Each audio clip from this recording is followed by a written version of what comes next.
सबै नेता तथा प्रतिनिधि साथीहरू, उपस्थित व्यवसायी महानुभावहरू र हामी उपस्थित सबै साथीहरू, तपाईहरु सबैलाई थाहा छ कि नेपालको राजनीतिमा नयाँ तारा उदाएको छ। नेपाल कम्युनिस्ट आन्दोलनमा एउटा नयाँ शक्तिको उदय भएको छ र त्यो नयाँ शक्ति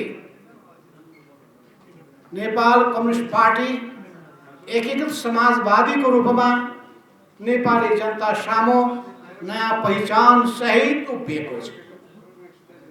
यो नयाँ मूल्य र मान्यता लिएर अगाडि बढ्ने जमर्को गर्दैछ र यस पार्टीको आज मात्रै हामीले मेन भवनमा VS निकेतनको छेउमा बागमती नदीको किनारमा यसको केन्द्रीय कार्यालयको हामीले उद्घाटन गरेका छौँ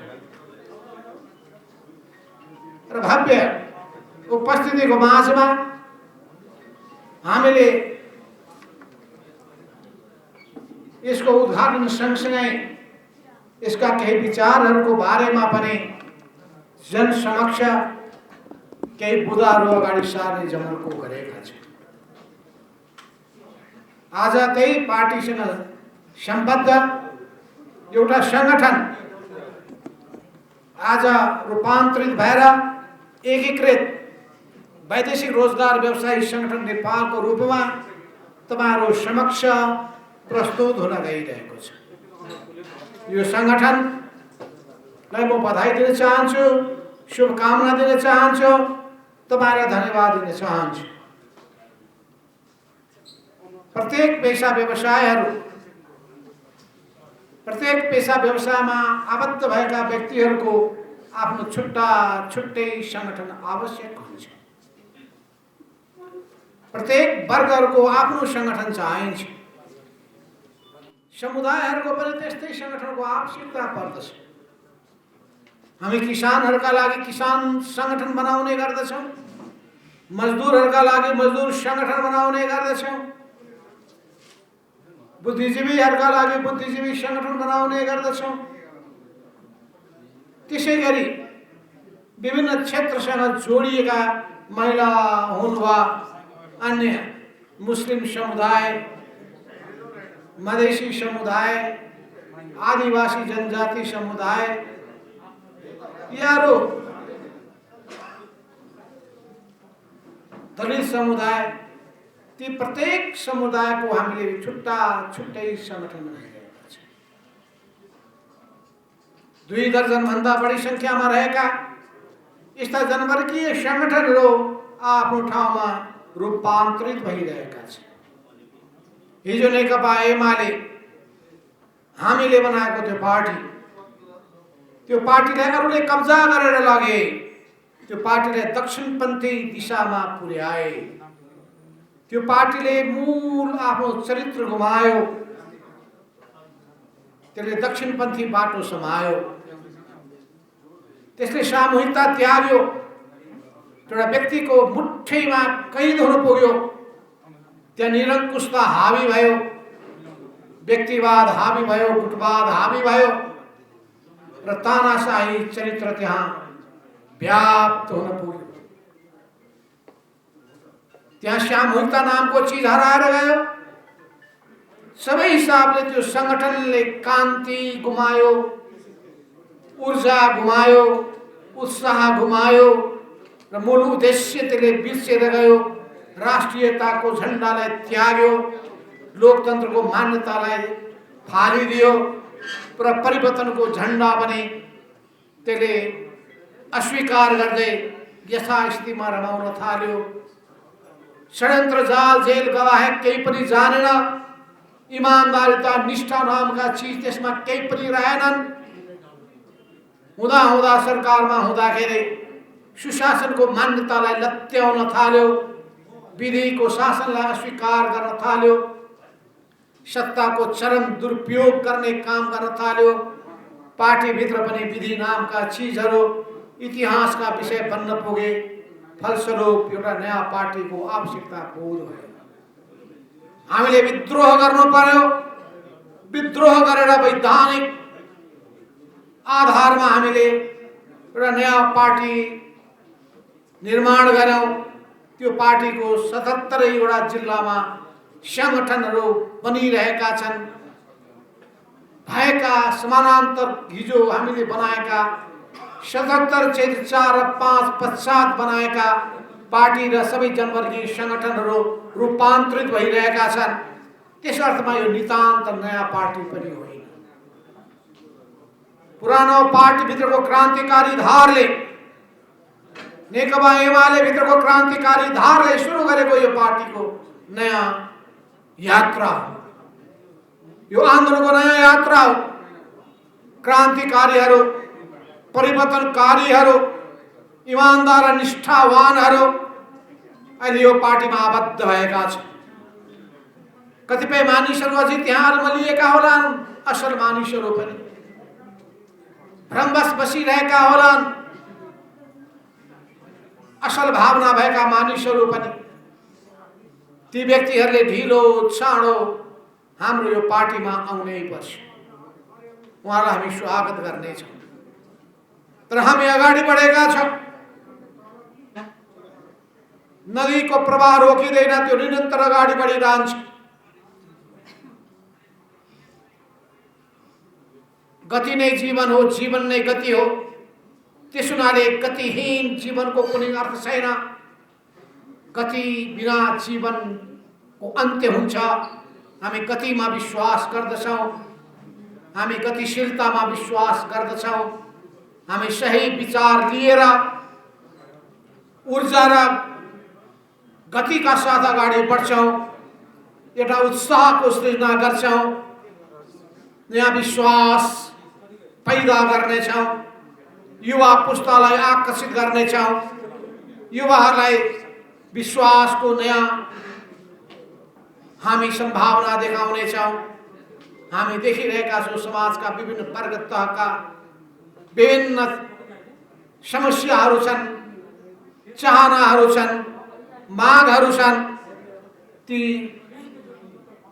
उहाँहरूका ती पेशागत समस्याहरूलाई हामी उचित महत्त्व दिनेछौँ, उचित ढङ्गले सम्बोधन गर्नेछौँ, त्यसलाई उजागर गर्नेछौँ, विभिन्न पक्षको ध्यान आकर्षित गर्नेछौँ। राज्यको निकायमा हामी जिम्मेवारी सम्हालेको अवस्थामा त्यसलाई पुरा गर्नका लागि लागि पर्नेछौँ। तपाईहरुका अनेक समस्याहरू छन्। तपाईहरुको समस्या यहाँ हाम्रो देशमा रहेका युवाहरूको बेरोजगार समस्यासँग जोडिएको छ। तपाईहरुको समस्या ती बेरोजगार युवाहरूलाई रोजगारी कसरी प्रदान गर्ने भन्ने कुरासँग जोडिएको छ। हाम्रो पहिलो प्रयास भनेको देशभित्र नै रोजगारी प्रवर्धन गर्ने हुनेछ। हामी आत्मनिर्भर अर्थतन्त्र निर्माण गर्न चाहन्छौँ। हामी कृषिलाई नेपालको अर्थतन्त्रको आधार बनाउन चाहन्छौँ। नेपाली अर्थतन्त्रको मूल आधार कृषि हो भन्ने मान्यतामा हामी अघि बढ्न चाहन्छौँ। कृषिको आधुनिकीकरण, व्यवसायीकरण र यान्त्रिकीकरण गर्दै हाम्रो सिङ्गो ग्रामीण क्षेत्रमा फैलिएको जनसङ्ख्यालाई कृषिमा परिचालित गर्न चाहन्छौँ। युवाहरूलाई पनि त्यसमा आकर्षित गर्न चाहन्छौँ। व्यावसायिक कृषिलाई प्रोत्साहन दिन चाहन्छौँ। नेपाललाई कृषिसँग जोडिएका उत्पादनहरूमा आत्मनिर्भर बनाउन चाहन्छौँ। यसका लागि राज्यले विशेष ढङ्गले अध्ययन गर्नुपर्छ, अनुसन्धान गर्नुपर्छ अनि हाम्रा युवाहरूलाई त्यसतर्फ आकर्षित पनि गर्नुपर्छ, हाम्रा व्यवसायीहरूलाई त्यसतर्फ आकर्षित पनि गर्नुपर्छ। त्यसैगरी हामीले भौतिक पूर्वाधारको विकासमा विशेष जोड दिनेछौँ। हामी मानव संसाधनको विकासमा विशेष जोड दिनेछौँ। शिक्षा र स्वास्थ्यमा विशेष ध्यान दिनेछौँ र यो दुईटै जनताको अधिकारको कुरालाई ध्यानमा राखेर हामी अगाडि बढ्नेछौँ। अनि हामीले सिप विकासलाई उच्चतम प्राथमिकता दिनेछौँ र तपाईहरुले पनि त्यसमा ध्यान दिनुपर्नेछ। औपचारिकता पूरा गर्नका लागि होइन, प्रमाणपत्र दिनका लागि मात्र होइन, हतार हतार 1 हप्ते 2 हप्ते तालिम दिएर अनि यसो आफ्नो दायित्व पुरा गर्नका लागि होइन। किनभने तपाईहरुले पनि सोच्नु पर्दछ, तपाईहरु पनि प्रतिस्पर्धी संसारमा हुनुहुन्छ। अरूसँगको प्रतिस्पर्धामा तपाईहरु उत्कृष्ट देखिन सक्नु पर्दछ। तपाईहरुले योग्य, सक्षम र दक्ष जनशक्ति बाहिर पठाउनु भयो भने ती व्यक्तिहरुको पनि आमदानी बढ्नेछ, परिवारको जीवन सुखी हुनेछ, देशको आमदानी पनि बढ्नेछ, देशको मर्यादा बढ्नेछ। यो सबै कुरामा ध्यान दिनुहुनेछ। हामी देखिरहेका छौं वैदेशिक बेरोजगारीमा, वैदेशिक रोजगारीमा फिलिपिन, थाइल्यान्ड र विभिन्न देशका व्यक्तिहरु बाहिर जान्छन्। उनीहरूले बढी पैसा प्राप्त गर्छन् किनभने उनीहरूको सिप, उनीहरूको खुबी, उनीहरूको क्षमतालाई सबैले स्वीकार गरेका हुन्छ। अवश्य पनि नेपालीहरूले पनि विभिन्न ठाउँमा राम्रो काम गरेका छन्। नेपालीहरूले नेपालको शान र मानलाई बढाउने काम गरेका छन्। नेपालीहरूको इमानदारीताको सबैले कदर गरेका छन्। नेपालीहरूको मेहनतलाई पनि सबैले स्वीकार गरेका छन्। तर कहाँ कमजोरी रहे, के कुरामा कमजोरी रहे, त्यसको खोजी गर्ने काम पनि तपाईहरुको। राम्रा कुरालाई उजागर गर्ने, कमी कमजोरीहरू पत्ता लगाउने र त्यसलाई सुधार गर्ने काममा जुट्नु भयो भने यो पेशा मर्यादित हुन पुग्नेछ, सम्मानित हुन पुग्नेछ। तर यो पेशामा रहेका अनेक कमजोरीहरू छन्। यहाँ अनेक खालका विकृतिहरू रहेका छन्। जनताहरू धेरै ठगिए भन्ने गुनासाहरू सुन्नमा आएको हुन्छ। विभिन्न ठाउँमा तपाई मान्छेलाई जिम्मा दिनुहुन्छ, ती मान्छेहरूसँग तपाईले अनि काम लगाउन थाल्नुहुन्छ, तिनीहरूले बदमाशी गर्छन् या तपाईहरुको कम्पनी भित्र पनि त्यस्तो कमजोरी रहेका हुन्छन्। तपाईहरु मध्ये धेरै कम्पनी त्यस्तो नहोला, तर एउटाले बिराउँदाखेरि सबैको नाम बदनाम हुन पुग्दछ। एउटा नेपालीले बिगार्यो भने नेपाल राष्ट्रले बिगार्यो भनिदिन्छन्। एउटाले कर्मचारीले बिगार्यो भने कर्मचारी यस्तै हो भनिदिन्छन्। एउटा नेताले बिगार्यो भने नेता जति सबै उस्तै हो भनिदिन्छन्। एउटा पार्टीले बिगार्यो भने जम्मै पार्टी उस्तै हुन् भन्छन्। अनि भन्न थाल्छन् जुन जोगी आए पनि कानै छिरेका। त्यसो नभए त्यो आफूभित्र त्यस्ता छन् भने त्यसको पहिचान तपाईले गर्नुपर्छ। पार्टी भित्र छ भने पार्टी भित्रका त्यस्ता तत्त्वलाई सचेत बनाउने या सचेत हुन सकेन, सुध्रेन भने कारबाही गरेर निकाल्ने काम गर्नुपर्छ। त्यसैगरी तपाईहरुको संगठन भित्र पनि त्यस्ता चीजहरू छन् भने त्यसलाई तपाईले नियन्त्रण गर्ने काममा भूमिका खेल्नुपर्छ। नहुने नगरेको नचाहिने काम गरेकोमा ढाकछोप गर्ने काम गर्न हुँदैन। एउटाले गर्यो भनेर सबैप्रति धारणा बिगार्ने काम पनि गर्न हुँदैन। यस अर्थमा विश्लेषणबाट नै, विवेचनाबाट नै, छानबिनबाट नै कहाँ कसले बेठिक गर्यो, कहाँ कसले राम्रो गर्यो, त्यो काम पनि गर्नका लागि राज्यको निकायले ध्यान दिनुपर्दछ। त्यो भने राम्रो गर्ने काम गर्नेहरू उत्साहित हुन्छ, राम्रो काम गर्ने हौसला प्राप्त हुन्छ। राम्रो गर्नेले हौसला पाउन सक्यो भने अनि त्यसले मेहनतका साथ काम गर्छ। नराम्रो काम गर्नेहरूलाई निरुत्साहित गर्न सकियो भने नराम्रो दिशामा जाने मान्छेहरू अलि हच्किन्छन्, पछाडि हट्न बाध्य हुन्छ। यी सबै सन्दर्भमा तपाईहरुका समस्याका पाटाहरू छन्। राज्यले ध्यान दिनुपर्ने पक्ष छ।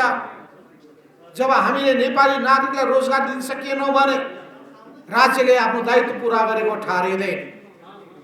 गरिबी अन्त्य गर्न सकेनौं भने राज्यले आफ्नो दायित्व पूरा गर्न सकेको ठहरिँदैन। शिक्षा र स्वास्थ्यको व्यवस्था गर्न सकेन भने, सुरक्षाको व्यवस्था गर्न सकेन भने राज्यले दायित्व पूरा गर्न सकेको ठहरिँदैन। अर्थात् घाँस बाँस कपास, शिक्षा, स्वास्थ्य, रोजगारी र सुरक्षा यो राज्यको दायित्वभित्र पर्दछ। यस दायित्वलाई राम्ररी पूरा गर्नका लागि हामीले उत्पादनशील जनशक्ति, सिपयुक्त जनशक्ति निर्माण गर्ने कुरामा जोड दिनुपर्छ। यी सबै कुराहरूको सन्दर्भमा तपाईँ वैदेशिक रोजगारीमा जुट्नुभएका हाम्रा साथीहरूले हामीसँग सम्बद्ध सङ्गठनहरूले अवश्य पनि यो नयाँ पार्टी नेपाल कम्युनिस्ट पार्टी एकीकृत समाजवादीको यो आदर्शबाट यसले अगाडि सारेको मूल्य र मान्यताबाट उत्प्रेरित हुँदै अगाडि बढ्नुपर्दछ। कमल मुकुन्द नेउपाने तपाईँहरूसँग सम्बद्ध हुनुहुन्छ अनि त्यसै गरी श्री प्रसाद शाह कमरेड यहाँ हुनुहुन्छ, जसले एनआरएनसँग जोडिएका प्रवासी नेपालीहरूसँग जोडिएका साथीहरूसँग सम्बन्ध सम्पर्कको जिम्मेवारी पाउनु भएको छ। उहाँलाई दिशानिर्देश गर्ने जिम्मेवारी पाउनु भएको छ। उहाँले पनि तपाईँहरूको काममा सहयोग पुर्याउन सक्नुहुन्छ। अब पार्टीका विभिन्न विभागहरू बन्दैछन्, विभिन्न जिम्मेवार व्यक्तिहरूलाई हामी कामको फाँड गर्नेछौँ। तिमीहरूसँग सरकार राख्नेहरूलाई तपाईँहरूले सम्पर्क राख्न सक्नुहुन्छ, सहयोग लिन सक्नुहुन्छ। हामीले पहिले पनि भनेका थियौँ कि तपाईँहरूको समस्या भनेको तपाईँहरूको मात्र समस्या होइन, नेपाली बेरोजगार युवाहरूको समस्या पनि हो। ती विदेशमा बेरोजगार युवाहरूलाई रोजगारी प्रदान गर्नुभयो भने तपाईँले जनतालाई एउटा गुण लगाएको ठहरिन्छ। तर तपाईँले व्यवसाय पनि चलाउनु पर्दछ। व्यवसायबाट तपाईँ एकै रातमा करोड अरबपति भन्ने सोच बनाउनुहोस्। धेरै धेरै कमाउने नेपालमा अर्को प्रवृत्ति छ, मेहनत गर्दै गर्नु छैन, त्यत्तिकै बिचौलियाको माध्यमबाट पैसा कमाउने प्रवृत्ति बढेको छ। मेहनतै नगरिकन बिचमा कमिसन खाएर धनी बन्ने प्रवृत्ति बढेको छ। पसिना बगाउँदैन बगाएर अनि मेहनत गर्दै नगरेर बिचमा भाउ बढाइदिएर खाने प्रवृत्ति बढेको छ। मेहनत गरेर पसिना बगाएर कमाएको सम्पत्तिमा हक लाग्छ र त्यसकोले तपाईँको हौसला पनि बुलन्द गर्छ। तर रातारात कमाएको सम्पत्ति तपाईँलाई लुकाउँदै हैरान, कतिखेर सम्पत्ति शुद्धिकरणले सुँग्ला, पत्तो लगाउला, पछि लाग्ला भने डरले थर्कमान हुने स्थिति बन्छ। नेताहरूलाई पनि भन्न चाहन्छु, त्यो पैसा खाने पनि होइन, उमालेर पिउने पनि होइन, अनि सँगसँगै मरेर लाने पनि होइन, सुनको कवच लगाउने पनि होइन। किन मरिहत्ते गरेको होला पैसा कमाउन? यस अर्थमा यो भ्रष्टाचारलाई हामीले निम्त्यान्न पार्नै पर्छ। तर तपाईँहरूको व्यवसाय चलाउनका लागि आवश्यक प्रबन्ध पनि राज्यले गर्नुपर्छ, नभए तपाईँले कर्मचारी राख्नुपर्छ, अफिस राख्नुपर्छ। कि चल्छ कसरी त्यसमा पनि ध्यान पुर्याउनु पर्ने आवश्यकता पर्छ। कतिपय सहज बनाइदिनु पर्ने हुन्छ, त्यसको लागि सरकारले भूमिका खेल्नुपर्छ। त्यो देशको सरकारसँग, त्यहाँको सङ्गठनसँग तपाईँहरूलाई सहज वातावरण बनाउने कुरामा पनि ध्यान पुर्याउनुपर्छ। कानुनी जटिलतालाई फकाइदिनुपर्छ। धेरै जटिल बनाइदिएर अनि काम हुनै नसक्ने स्थिति बनाउने प्रवृत्ति जुन छ, त्यो प्रवृत्तिको पनि अन्त्य गर्नुपर्दछ। यी सबै सन्दर्भमा तपाईँहरूका समस्याहरू पछि गएर अब सरकारले पनि पूर्णता प्राप्त गरिसकेपछि तपाईँहरूलाई वातावरण सहज हुन सक्दछ। अहिले तपाईँलाई थाहा छ कि एउटा निरङ्कुश बाटोमा, गलत बाटोमा गइरहेको सरकार, संविधान मिचेर मनपरी गर्न खोजेको सरकार, प्रतिसभाको घाँटी अठ्याएर अनि प्रतिसभाको हत्या गर्न उद्धत भएको सरकार अहिले जनताबाट त्यागिएको छ। जनताले अस्वीकार गरिसकेको छ। अर्को सरकार त्यसको ठाउँमा आएको छ। त्यतिखेरको सरकारले दक्षिणपन्थी बाटो समात्यो, त्यसले प्रतिगामी शक्तिहरूसँग साँठगाँठ गर्न थाल्यो, संविधानका मूल्य र मान्यतालाई उसले अस्वीकार गर्न थाल्यो। अहिलेको सरकार लोकतान्त्रिक मूल्य र मान्यतालाई आत्मसात गरेर अघि बढ्ने, राष्ट्रियताको मुद्दालाई ध्यानमा राखेर अघि बढ्ने अठोटका साथ अघि बढ्न खोजिरहेको छ। अहिले 5 दलीय गठबन्धन सरकारमा छ र नेपाल कम्युनिस्ट पार्टी एकीकृत समाजवादी पनि त्यो गठबन्धनको एउटा अङ्ग हो, एउटा अंश हो। यसले त्यो गठबन्धनलाई बलियो बनाउनका लागि आफ्नो तर्फबाट पुरै भूमिका खेल्नेछ। यसै सन्दर्भमा भर्खरै यो पार्टीले भदौ 9 गते दिनमा निर्वाचन आयोगबाट प्रमाणपत्र प्राप्त गर्यो र हामी यो सङ्गठनको निर्माण सँगसँगै तपाईँहरूलाई थाहा छ, निर्वाचन आयोगबाट प्रदेश सांसदहरूलाई पनि शनाखत गर्ने मौका पनि दियो। यी सबै आधारमा बलले औपचारिक रूप प्राप्त गरेको छ। यो रूप प्राप्त गर्ने सन्दर्भमा अब सरकारमा जाने बाटो खुलेको छ। यसै बीचमा हाम्रो पार्टीको केन्द्रीय कमिटीको बैठक 5 गते असोजमा हामी बस्न गइरहेका छौँ र यही हप्ताभित्र सरकारले पूर्णता प्राप्त गर्नेछ भन्ने मैले आशा अपेक्षा गरेको छु। यस अर्थमा सरकारले पूर्णता प्राप्त गरेसँगै विभिन्न मन्त्रालयमा मन्त्रीहरूले जिम्मेवारी सम्हाल्नेछन्। एक्लो प्रधानमन्त्रीको काँधमा भएको यो भारीले गर्दाखेरि पनि काम सम्पादन गर्न गाह्रो परिरहेको अवस्था पनि छ। यो सबै अवस्थाभित्र तपाईहरुसँग जोडिएका समस्या पनि व्यवस्थित रूपमा तपाईले तयार गरेर राख्नुहोस्। विगतको सरकारले पूर्वाग्रह राखेको अवस्थामा त्यो पूर्वाग्रहबाट मुक्त भएर जायज तपाईहरुका मागहरूलाई छिटो भन्दा छिटो सम्बोधन गर्ने स्थिति बनाउनु पर्छ भन्ने कुरामा म जोड दिन चाहन्छु। तपाईहरुले पनि गरिबहरुको लागि विशेष तपाईहरुले ध्यान दिनुहोस् र अनावश्यक रूपमा ठग्ने काम नगर्नुहोस् भन्ने कुरामा तपाईहरुको पनि ध्यान आकर्षित गर्न चाहन्छु। मान्छे हो, मान्छेको बानी बडो गाह्रो हुँदो रहेछ। मान्छेहरू कि त आफ्नै चेतनाले आफ्नो स्वविवेकले नियन्त्रणमा बस्दछ अनि स्वविवेक र आफ्नो स्वेच्छाले नियन्त्रणमा बसेन भने उसलाई समाजको डर हुन्छ अनि समाजलाई पनि व्यवस्था गर्दैन भने त्यस्तो अवस्थामा उसलाई कानुन चाहिँदो रहेछ। कानुनको डरले पनि मान्छेलाई नियन्त्रण गर्दो रहेछ, संगठनलाई नियन्त्रण गर्दो रहेछ। अनि यो कानुनले एकातर्फ मान्छेलाई ठिक बाटोमा, संस्थालाई ठिक बाटोमा जानका लागि अनुकूलता प्रदान गर्दछ भने कहिलेकाहीँ कानुनी अडचन देखाएर त्यसलाई ठग्ने माध्यम पनि बनाइने गरेको हुन्छ। यी सबै कुराहरूमा हाम्रो ध्यान पुग्नु पर्दछ। मैले पनि यो मुलुकको प्रधानमन्त्री भएर मुलुक चलाइसकेको र देशको प्रधानमन्त्री भएर मुलुक चलाइसकेको मेरा आफ्नै अनुभवहरू पनि छन्। यी सबै अनुभवको आधारमा हाम्रो सिङ्गो राज्य व्यवस्थाको परिपाटीमा, राज्य सञ्चालनको परिपाटीमा आमूल परिवर्तन गर्नुपर्ने खाँचो मैले पनि महसुस गरेको छु। पारदर्शी सिस्टमलाई स्थापित गर्नुपर्ने हामीले आवश्यकता छ।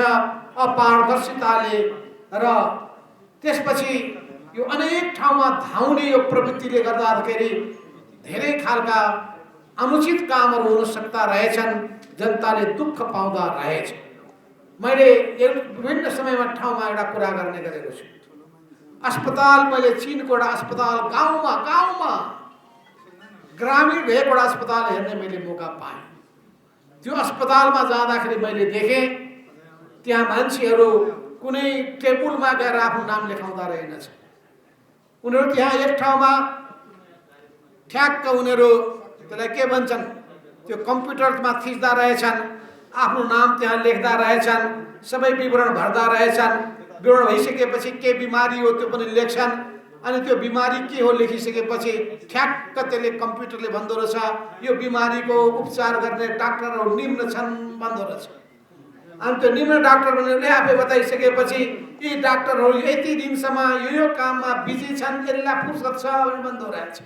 अनि तपाईँले म फलानै डाक्टरलाई देखाउँछु भनेपछि उसले ठ्याक्क कतिको समय आफै दिँदो रहेछ, कति बजेको समय दिँदो रहेछ।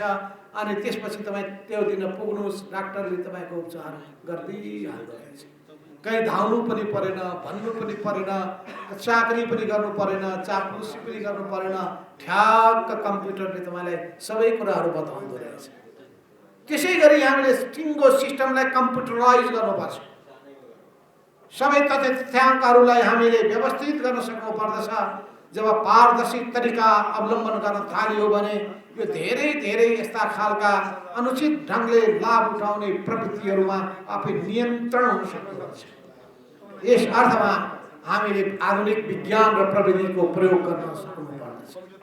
आधुनिक विज्ञान र प्रविधिको अधिकतम उपयोग गर्न सक्ने हो भने त्यस्तो अवस्थामा हामी काम छिटो छरितो गर्न सक्दछौँ। मान्छेले दुःख कम उठाउनु पर्ने हुन्छ। यो प्रत्येक ठाउँमा, यो भूमि प्रशासन कार्यालयदेखि लिएर सबै ठाउँमा, मालपोत कार्यालयदेखि लिएर सबै ठाउँमा हामीले यो सिस्टम लागू गर्न सक्छौँ। त्यसैले नागरिकता वितरणदेखि लिएर हामी धेरै ठाउँमा यस्ता कुराहरू लागू गर्न सक्छौँ। यी सबै कुराहरूमा तपाईँहरूले हामीले अब विचार पुर्याउनु पर्ने, ध्यान दिनुपर्ने समय आएको छ। यसर्थमा तपाईँहरूको यो सङ्गठन आज रूपान्तरित गर्दै हुनुहुन्छ, निर्माण गर्दै हुनुहुन्छ। यसमा तपाईँहरूले सफलता हासिल गर्नुहोस्। तपाईहरुसँगका प्रतिद्वन्द्वीभन्दा तपाईहरुको संगठनले धेरै इमानदार व्यवसायीहरूलाई आफूतर्फ आकर्षित गर्न सकोस्, जनताको विश्वास हामीसँग जोडिएका व्यवसायीहरूतर्फ केन्द्रित हुन सकोस्। यसको निम्ति तपाईहरु लोकल हाम्रो पार्टी कमिटीसँग पनि सम्बन्ध सम्पर्क राख्नुभयो भने त्यसले मद्दत पनि पुर्याउँछ। सँगसँगै विदेशमा भएका हाम्रा प्रवासी नेपाली साथीहरूले पनि तपाईलाई कतिपय कुरामा सहयोग पुर्याउन सक्नुहुन्छ, त्यसमा पनि ध्यान तपाईहरुको जाओस् भन्ने कुरामा जोड दिन चाहन्छु। तर अहिलेको तत्कालको एउटा अर्को कुरा पनि छ, म त्यो भन्ने छु। तपाईहरुसँग हामीले फेरि अर्कोचोटि हामी बोलाएर भन्ने छौँ, हाम्रो नयाँ पार्टीलाई तपाईहरुको पूरी सहयोग चाहिन्छ। यो सबै सहयोग मन फुकाएर गर्न सक्नुभयो भने हामीले अन्त धाउनु पर्ने स्थिति भन्दैन, अनि त्यसपछि हाम्रो पारदर्शी ढङ्गले यो पार्टी सञ्चालन गर्न मद्दत पुग्न सक्दछ। एक मुठी सुखी हजार थुकी नदी भने जस्तै हरेक व्यक्तिहरूको मद्दतले अनि सहयोगले पार्टी चलाउन सहयोग पनि पुग्न सक्दछ। यसको निम्ति तपाईहरु सबैले मन फुकाएर पार्टीलाई विभिन्न हिसाबले सहयोग गर्नुहोस्। मुख्यतः जनतालाई सहयोग पुर्याउने कुरामा तपाईहरुको ध्यान गयो भने हामी साह्रै खुसी हुनेछौँ, किनभने जनता हामीसँग जोडिनुपर्छ। जनताको विश्वास हामीले जित्नै पर्छ। जनता खुसी भयो भने, जनता सुखी भयो भने, गरिबहरूले रुनु नपरे भने, बाबु आमाले आफ्नो छोराछोरीको चिन्ता गर्नु परेन भने हामीलाई त्योभन्दा ठुलो आनन्दहरू केही पनि प्राप्त हुँदैन। त्यस हुनाले तपाईहरुबाट कोही पीडित नहुन्, तपाईहरुबाट कोही नठगियोस्, यो कुरामा म विशेष जोड दिन चाहन्छु। हामी कहाँ आइरहेका